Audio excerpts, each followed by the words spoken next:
country is not planning to fight European countries, but if Europe were to start a war, he is, and I quote, ready right now.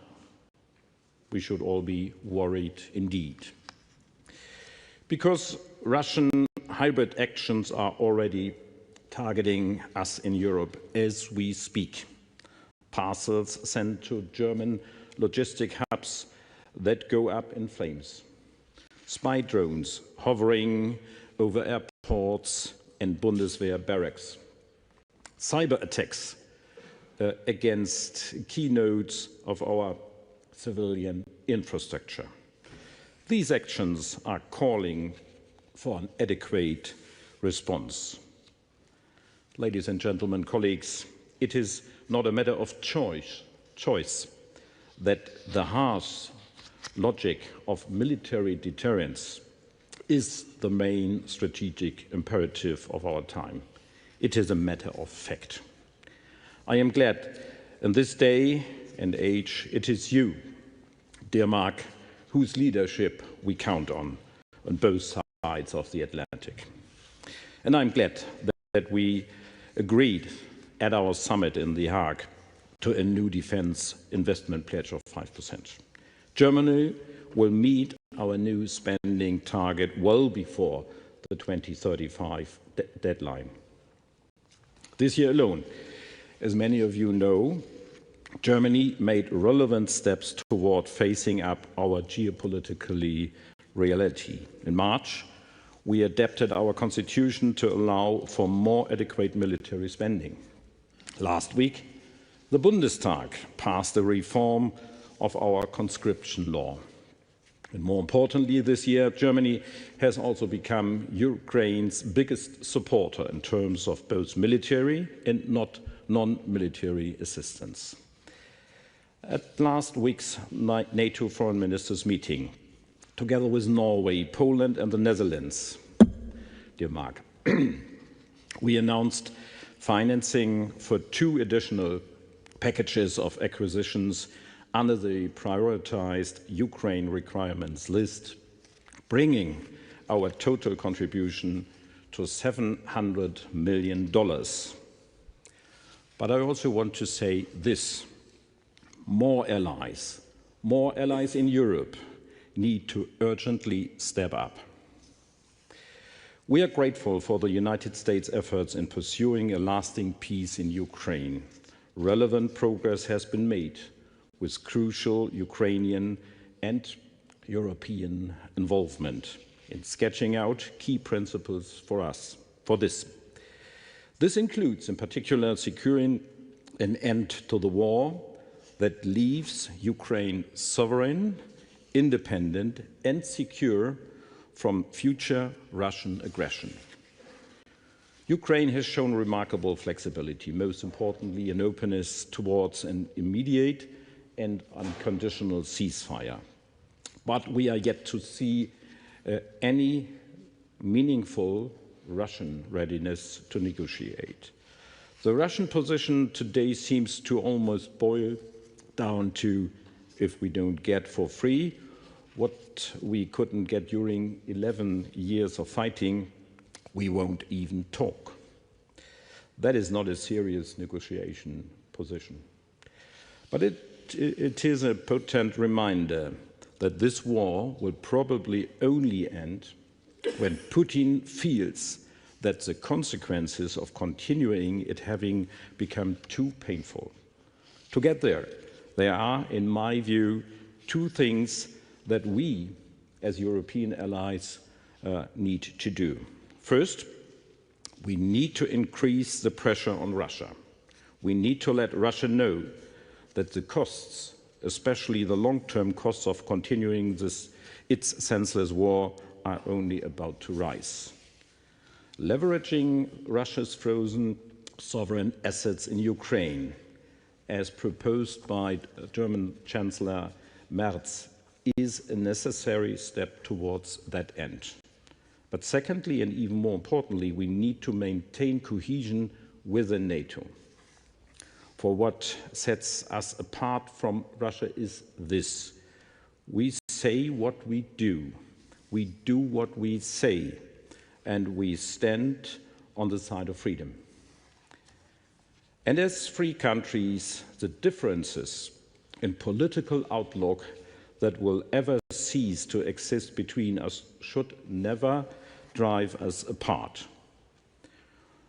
For they are first and foremost this, an important source of our strength. I thank you, and I look now forward to hearing you, dear Mark, the Secretary General of NATO. Thank you so much.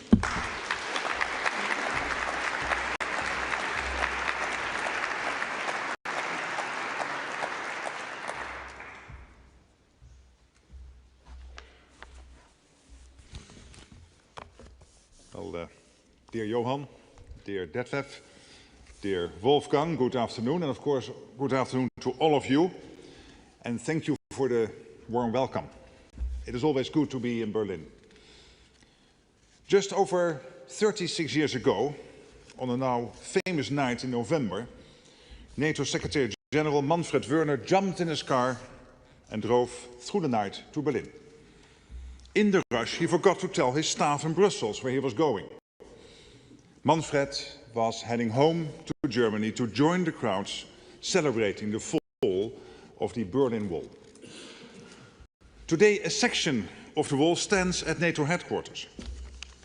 It was a barrier to keep people in and ideas out. And now it is a monument to the force of freedom, a reminder of the power of unity and a lesson that we must stay strong, confident and steadfast. Because the dark forces of oppression are on the march again. I'm here today to tell you where NATO stands and what we must do to stop a war before it starts. And to do that, we need to be crystal clear about the threat.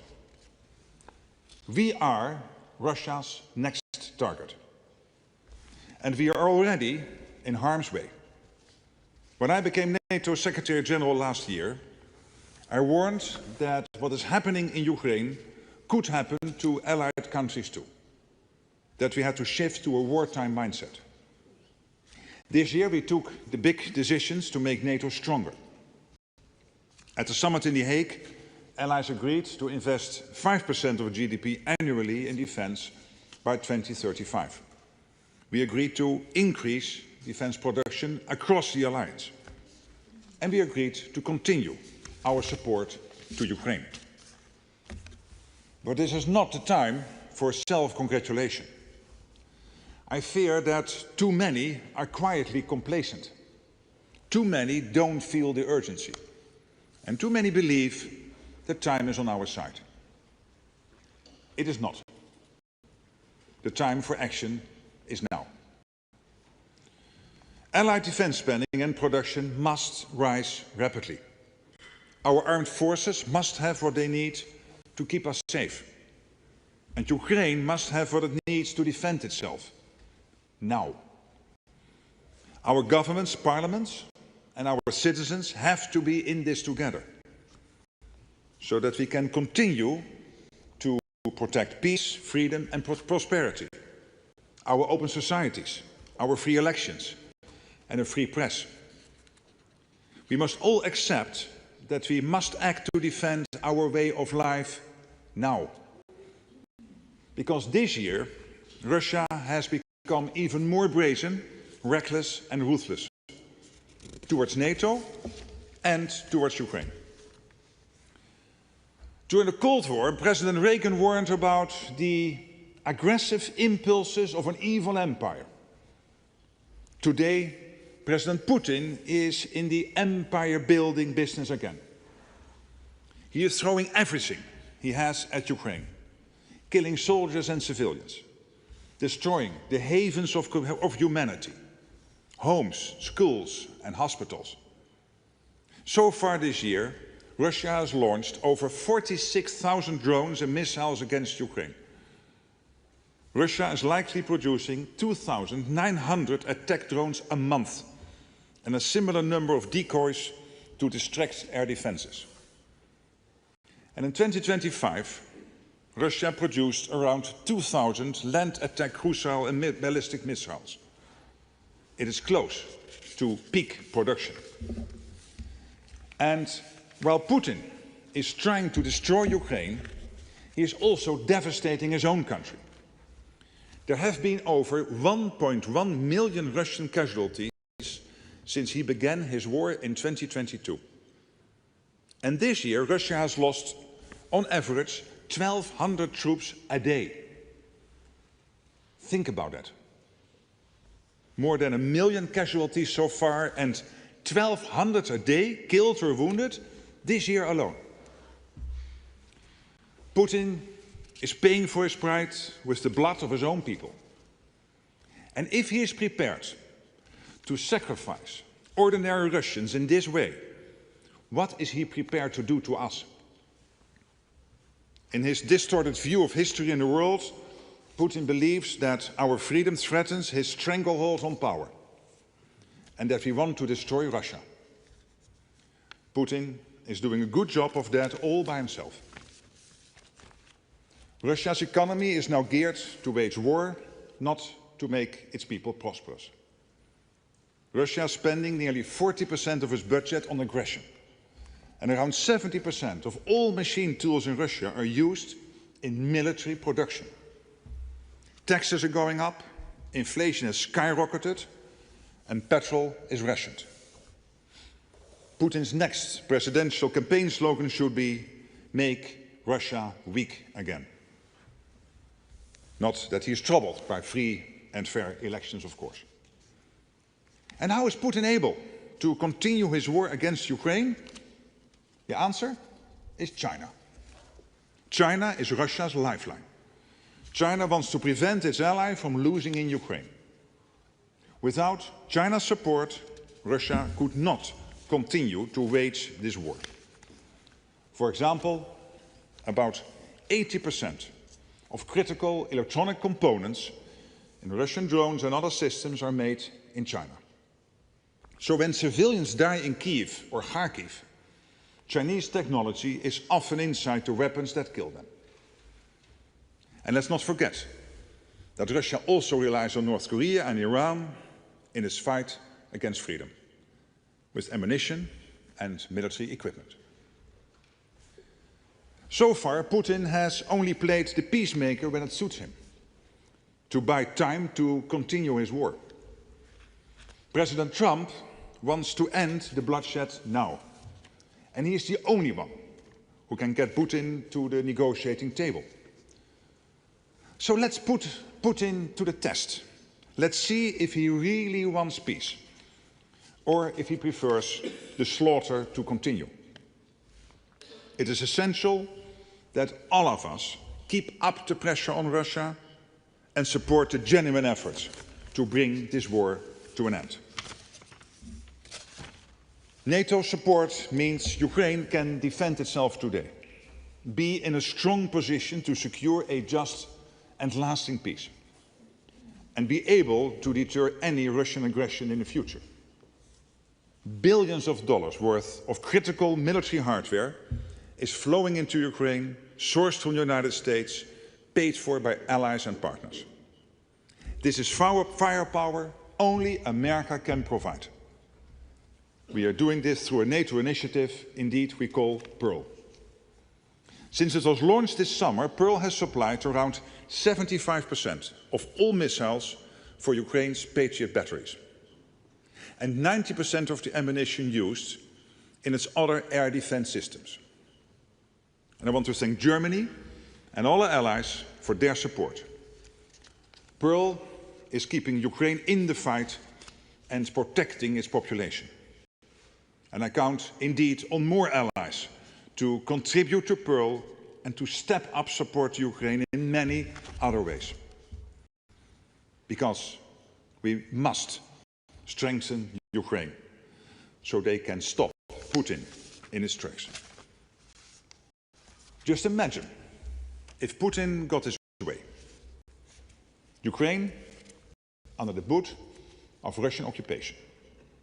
His forces pressing against a longer border with NATO. and a significantly increased risk of an armed attack against us. It would require a truly gargantuan shift in our deterrence and defense. NATO would have to substantially increase its military presence along the eastern flank. And allies would have to go much further and faster on defense spending and production. In such a scenario, we would long for the days when 3.5% of GDP on core defense was enough. The number would grow massively. And with that imminent threat, we would have to act fast. There would be emergency budgets, cuts to public spending, economic disruption, and further financial pressure. In that scenario, painful trade-offs would be unavoidable, but absolutely necessary to protect our people. So let's not forget, Ukraine's security is our security. NATO's own defenses can hold for now. But with its economy dedicated to war, Russia could be ready to use military force against NATO within 5 years. Russia is already escalating its covert campaign against our societies. Russia's list of targets for sabotage is not limited to critical infrastructure, the defense industry and military facilities. There have been attacks on commercial warehouses and shopping centers, and explosives hidden in parcels. And Poland is now investigating sabotage against its railway network. This year we have seen reckless airspace violations by Russia, whether it is drones over Poland and Romania or fighter jets over Estonia. Such incidents put lives in danger and raise the risk of escalation. And while we often think of the risk primarily in terms of our eastern flank, Russia's reach is not limited to land. The Arctic and the Atlantic are additional avenues. A reminder yet again of why this alliance has been so crucial for so many years on both sides of the Atlantic. So we are working together to ensure the safety and security of all allies, on land, at sea and in the air. We have increased our vigilance and strengthened our deterrence and defense along the eastern flank with Eastern Sentry. And we continue to protect our critical infrastructure at sea with Baltic Sentry. NATO's response to Russia's provocations has been calm, decisive and proportionate. But we need to be prepared for further escalation and confrontation. Our enduring commitment to NATO's Article 5, that an attack on one is an attack on all, sends a powerful message. Any aggressor must know that we can and will hit back hard. And that is why we made the crucial decisions in The Hague on defense spending, on production and support for Ukraine. And yes, we are seeing important progress. Look at ammunition production. We have seen a 6-fold increase in European production of 155mm artillery shells compared with 2 years ago. I visited a new factory in Germany, in Unterlüß, this year, which plans to produce 350,000 artillery shells a year. Germany is fundamentally shifting its approach to defense and industry to increase defense production. And the investments Germany is making in its armed forces are extraordinary. Around 152 billion planned for defense by 2029, 3.5% of its GDP by 2029. Germany is a leading power in Europe and a driving force in NATO. German leadership is essential for our collective defense. Its commitment to doing its fair share for our security is an example to all allies. We need to be ready, because at the end of this first quarter of the 21st century, conflicts are no longer fought at arm's length. Conflict is at our door. Russia has brought war back to Europe, and we must be prepared for the scale of war our grandparents and great-grandparents endured. Imagine it, a conflict reaching every home, every workplace. Destruction, mass mobilization, millions displaced, widespread suffering and extreme losses. It is a terrible thought. But if we deliver on our commitments, this is a tragedy we can prevent. NATO is here to protect 1 billion people on both sides of the Atlantic. Our mission is to protect you, your families, your friends, and your future. We cannot let down our guard, and we won't. I count on our governments to keep up with their commitments and go further and faster, because we cannot falter or fail. Listen to the sirens across Ukraine. Look at the bodies pulled from the rubble. Think of the Ukrainians who might go to sleep tonight and not wake up tomorrow. And what is standing between what's happening to them and what could happen to us? Only NATO. I have a duty as Secretary General to tell you what lies ahead if we don't act faster, invest in defense and continue our support for Ukraine. And I know this is a hard message as we head towards the festive season, when our thoughts turn to hope, light and peace. But we can take courage and strength knowing that we stand together in NATO, with determination and the knowledge that we are on the right side of history. We have a plan, we know what to do, so let us deliver. We must. Thank you.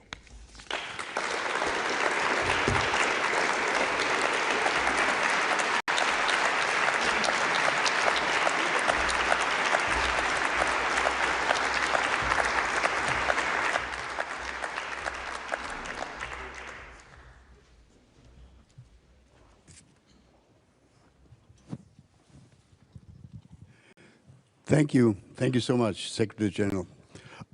Great speech, if I may say.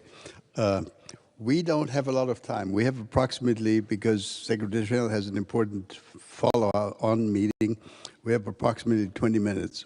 So if you have a good question to ask, let me know. But let me use my privilege of sitting up here by asking the first question of both of you.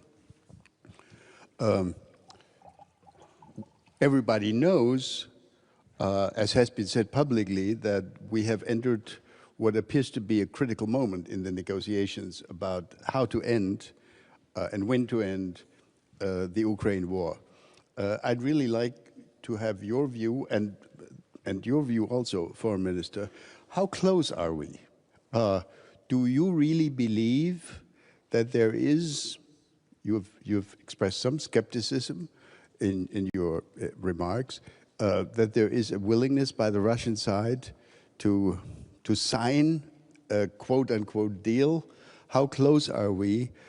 Some people have told me that it might be possible to get something done before Christmas. Well, how wonderful would that be? Is that an illusion? Please.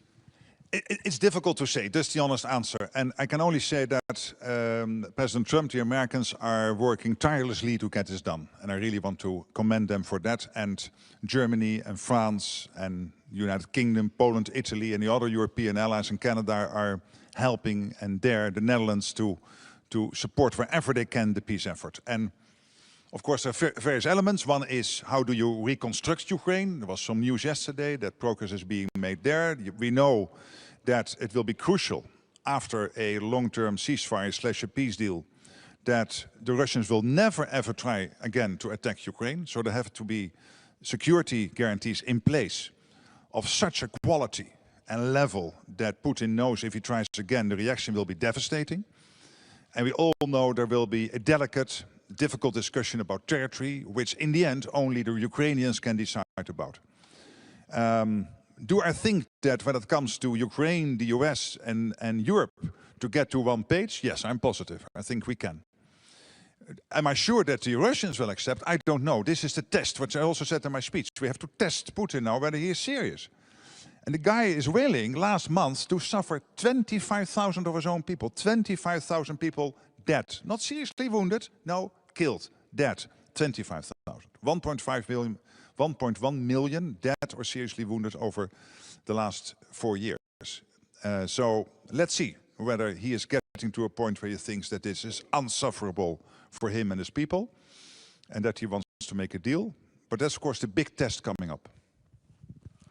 I would only add 2 points. The first one is we will only get Putin to that very point if it is absolutely clear that we as Europeans, and of course the United States as well, are with the Ukraine, will support Ukraine, that we will be able, especially in the European Council in the next week, to make it possible to make use of the Russian sovereign assets. That's where the German government is working for. This is a proposal of Chancellor Merz, and we are slightly optimistic to get it through. This is absolutely our target, and Putin has to know, whatever happens, he may be ready for an agreement or not. We will be supporting Ukraine, defending the sovereignty of Ukraine, and be with the people there.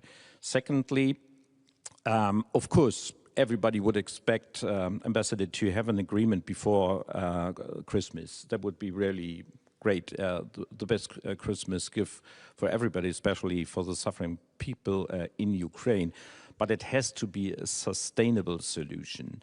So if you look back into German history, it's always not so easy to compare the very historical situation. But we know from the situation after the Second World War, how it was ended, with, of course, the military saying, okay, the weak politicians agreed to a peace treaty, which was not necessary at that very point. And that was always a burden for the Weimar Republic here in Germany. So we have to have that in mind, and that was also a point I made in Beijing with my colleague Wang Yi in these days, because he also asked me, why not making an agreement, why not handing over Donetsk to Russia?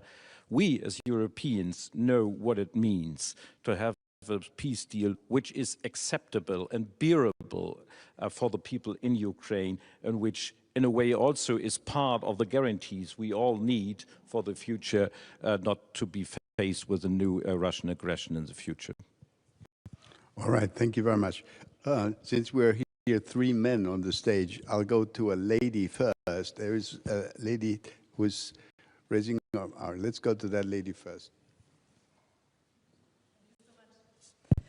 Anja Wielaschek, international editor at Tagesspiegel. Secretary General, both you and Minister Wadefuhl have stressed the value of unity, that cohesion, both within the EU and NATO, is our strength. However, we've seen the 28-point plan that tried to formulate commitments to third parties and NATO about NATO's future. We've seen communication coming out of Washington saying that NATO's capabilities in Europe should be served within a very steep timeline. How do you convince someone who does not see value in unity and cooperation of just that aim? And maybe as a plan B, do you see a future for a NATO where the US is explicitly or implicitly withdrawn, a European or other coalition of the willing within NATO? To your second question, no. I don't see that. I think it is crucial that we keep the transatlantic bond as strong as it is today, and it is very strong. when you look at the national security strategy the US brought out, I know there was a lot of talk, of course, in European capitals, but look at what is actually saying. Complete commitment to European security, complete commitment to NATO, and a complete commitment to the fact that we can only defend the Euro-Atlantic area if we stick together. And yes, there's a lot you can discuss about, but this is at the core there. When you take President Trump, when he was in his first term and now in his second term, he has been extremely clear that he is totally committed to NATO, having one big irritant, the fact that Germany, the Netherlands and many other countries were not even getting to the old 2%, let alone spending what he is spending, 3.5%. And now in The Hague, we have dealt with this. We decided to move to the 3.5%, equalize with the US. I think it is his biggest foreign policy success when it comes to the Euro-Atlantic area. And not only because we want to equalize with the US, but because we need to spend this money to keep ourselves safe from the Russians. And also taking a careful look at the Chinese military build-up taking place today. And Europe is now stepping up. Germany is leading that whole phase of stepping up with the defense spending here. Germany's presence in Baltic Century, Eastern Century, the coalition of the willing, where Germany and the UK and France and others are working together to agree on what is necessary to keep Ukraine safe post a peace deal, and of course Pearl, so the money needed to buy from America to give the essential weapons to Ukraine. Again, Germany taking the lead. So Europe is stepping up, Germany taking the lead there, but many others also absolutely stepping up, including the Netherlands, the Scandinavians, the Baltics, and of course Poland and many others. So we are in a much better place. So I'm absolutely convinced this alliance is there to stay, and it is crucial. Also in the US interest, because you cannot defend the US without a Arctic which is defended. And for the Arctic you need NATO. You cannot defend the US without a safe Atlantic. And you need NATO to keep the Atlantic safe. Look at the nuclear submarines the Russians have who might want to sail towards the US coasts. And you cannot keep the US safe without a safe Europe. And the Americans know this. All the senior policy makers from the White House down to the State Department, to the Pentagon, they all know this. And they all agree with this. Great. If you ask a question, please identify yourself and please make sure we know whether you address the question to both speakers or only to one of them. Let's go to Matthias Gebauer first, and then we'll go to this side of the aisle. Hi, it's Matthias Gebauer, German magazine Der Spiegel. Mr. Rutte, I have one question. You very much underlined the ongoing and permanent threat Russia poses to Europe, but you also mentioned right now that Russia is also a threat to the US.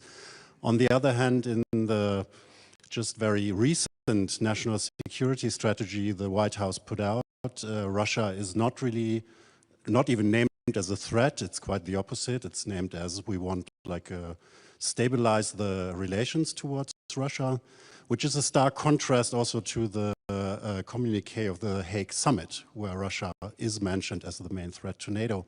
How, as NATO Secretary General, how do you want to align these two views? And did you already talk to President Trump about the contents of the national security strategy and this very opposing lines towards Russia?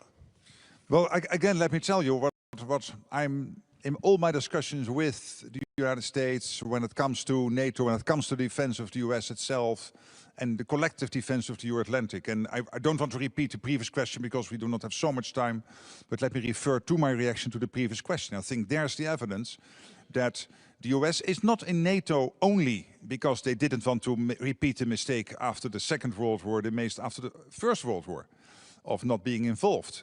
They are in NATO because it is providing them with the direct security they need for their future.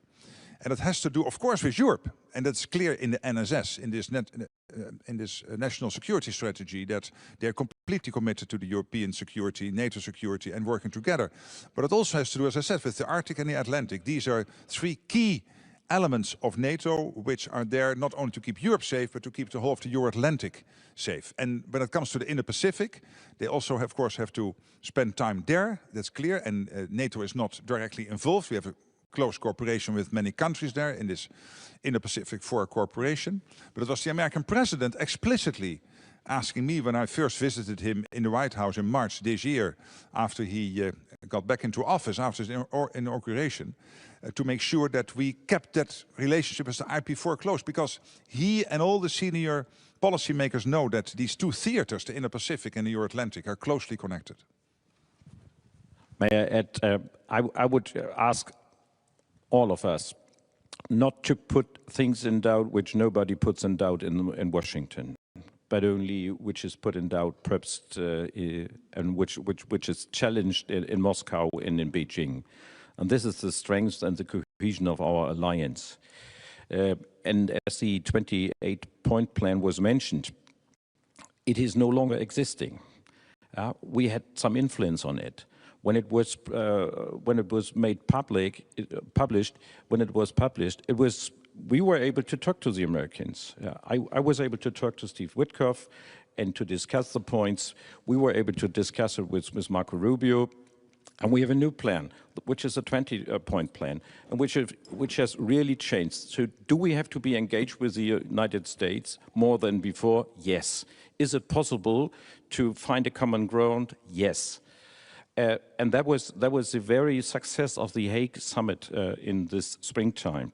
So when we went forward, when we were clear that we are engaged, that we not only spend 2%, but we are ready to spend 5% or more, United States were there. And of course, there was a common ground, and we found that common declaration. And you see no doubts, also in this specific new paper from Washington, which really put in doubt the nuclear umbrella and the willingness to defend Europe together with the European allies. And please do us not allow to raise questions which were really in the end of the day not raised in Washington. All right, we'll go to this side of there. Where were the questions here? The gentleman over there.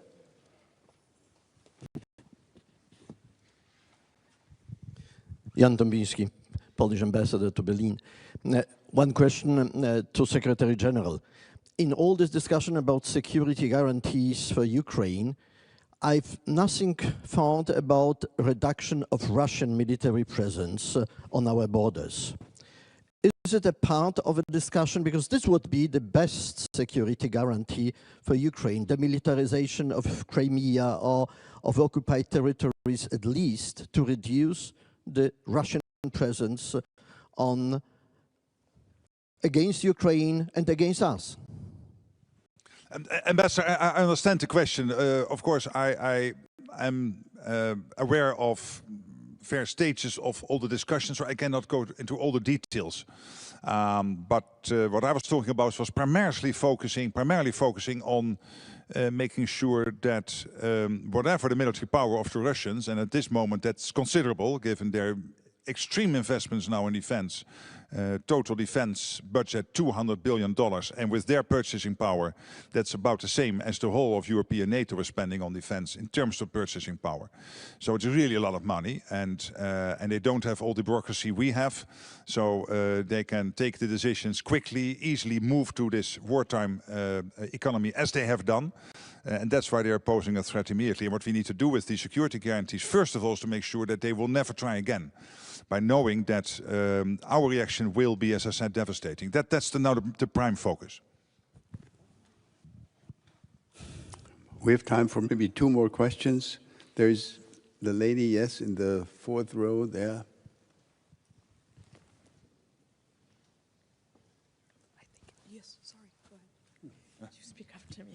Sorry, my name is Anne Hoed-Herkes. I'm the chair of the Königswinter organization. My question is addressed to both gentlemen. In your brilliant speech, Secretary General, you referenced the fall down of the Berlin Wall. And I remember when I was a young diplomat, we drew extraordinary insights from the fragility both of the Eastern European, and I apologize about this to our European friends, and Russia and the Soviet Union in particular. Question. To what degree, in your strategic foresight and insights, does intelligence knowledge, and I'm aware you cannot share everything here, play a role about the actual fragility, potential fragility of the current Kremlin regime? And how does that weigh, if it does, Foreign Minister, how does that weigh in your defense strategy? Thank you.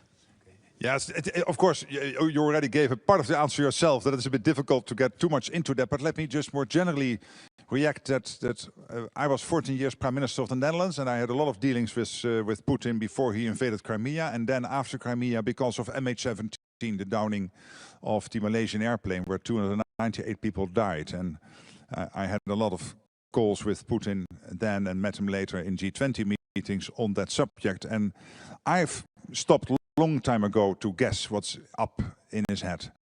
What I look at the facts, and the fact that you have a dictator willing to sacrifice 1.1 million of your own people.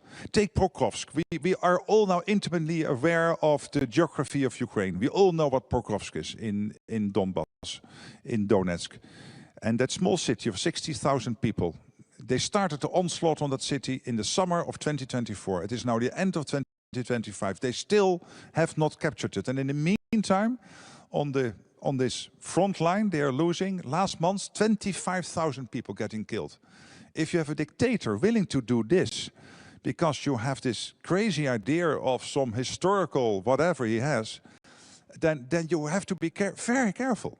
And we have to stand ready. And that's why it is crucial that the biggest economy in Europe, and that is Germany, with its enormous power, has decided in already under Scholz with its Zeitenwende, and then with Chancellor when this government was formed in March, even before the government was formed, under leadership of now Chancellor Merz, to make this extraordinary investment in this defense. It is crucial. Please, I know also in Germany some people are questioning, do we really need to do this? Yes. If you love the German language and you do not want to speak Russian, it is crucial. It is a sine qua non, because otherwise this guy will not stop with Ukraine. That's, I think, what we have to be very watchful of. I could only add there are some more good reasons, but only to speak German. We'll have to speak German. But yes, I know that. But let me please, only perhaps one consideration. We do see that our sanctions are in place and that they have effects on the Russian economy. And of course it works. Nobody knows exactly and could define what it means for the decision-making process of Mr. Putin and his comrades. Okay, but it works on the ground, and I would only encourage all of us to go consequently alongside with this way forward, because sanctions are the only, besides the military support for Ukraine, are really pressuring Russia, and in the end of the day, of course, it will play a role in his last decision. We have time for one last question. Jana, over there. Jana Pulirin, European Council on Foreign Relations. Just one quick question coming back to the US national security strategy. There is a passage in there saying that the US wants to rebalance strategic stability in Europe. Coming back also to the nuclear aspect, how do you interpret this? What does that mean? What is the US thinking behind rebalancing strategic stability with the Russians in Europe? Well, what we have seen over time, of course, is that basically let Russia to the side for a moment, but when we look at the American foreign policy and its approach to NATO, first of all, there was this big irritant of the European and Canadian allies not spending the same as the Americans were spending. That is now dealt with. And again, Germany, even 6 years before the 2035 deadline, getting to this 3.5%, crucial. Then the Americans have always been clear also that they expect Europe to do more. Do more of the heavy lifting. And why is that? Because the US also has to concentrate on the Indo-Pacific and other parts of the world, knowing that these theaters are more and more getting interconnected. So that's what you will see over the coming years, a shift. Not dramatic, but to some extent in Europe we will have to take care more of our own defense. This whole rumor about 2027 is not right. US has also confirmed that, so that's off. This Reuters report on Friday was not right. But more generally, yes, it is clear that Europe will have to step up, and that's exactly what we are doing. And is there room of enhancement? Of course there is. I would only add one point. We should not only concentrate on the so-called end question, because we have some restrictions also legally binding for Germany, but we have some other qualities like deep precision strike capabilities, and that's where we are concentrating on, and that has similar effects and can have similar effects. Thank you. Thank you very much. I know I have to apologize to all those who wanted to come in, but we've really run out of time. I apologize. The one thing I know is that these two gentlemen will meet again at a certain event in Munich in mid-February, and some of you will also be there. I'm sure many of the journalists, media people will be there. So let's meet again in February, hopefully with good news, better news than the news we've had in recent days and weeks. Thank you all for participating. Let's give our two speakers a round of applause, please.